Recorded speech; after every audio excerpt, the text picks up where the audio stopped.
oh my god, nuclear war, what are we gonna do?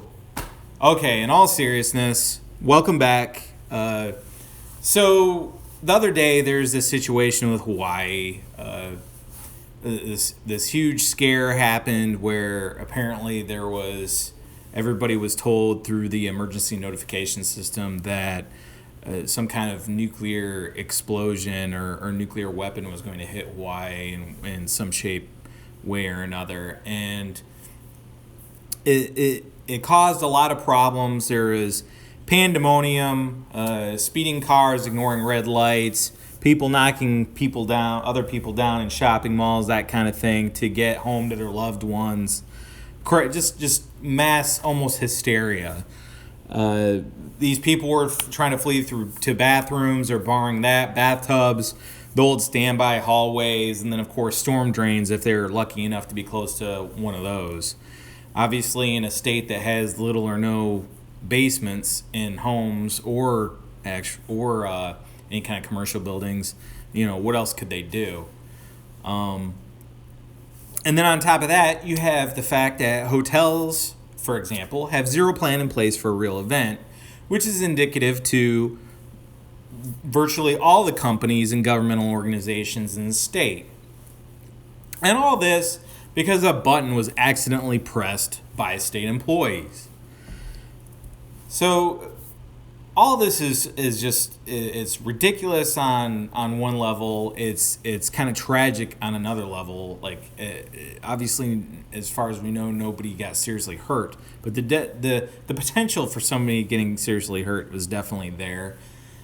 And the reality is it was for no reason. Again, the whole thing was just one big epic fail on behalf of the Hawaiian government.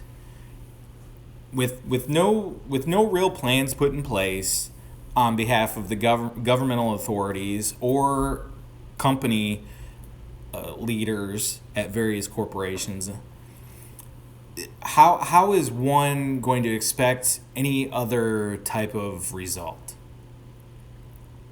So essentially, the good thing about this situation that occurred the other day is it did allow for the poking of holes in the system, or lack of system, as pretty much proves to be the case, as far as addressing a true nuclear attack in Hawaii.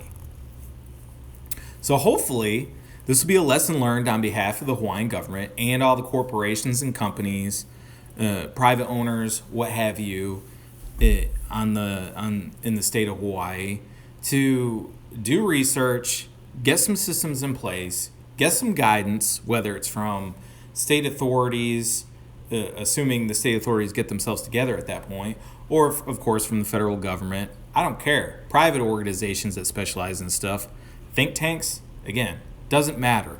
But it's incumbent on the Hawaiian government and these corporations to get their act together and do the research and put proper plans, proper systems, proper processes in place to both safeguard people going from point A to point B in the situation, and of course giving them actual tangible guidance as to where does one go in a nuclear threat notification type situation.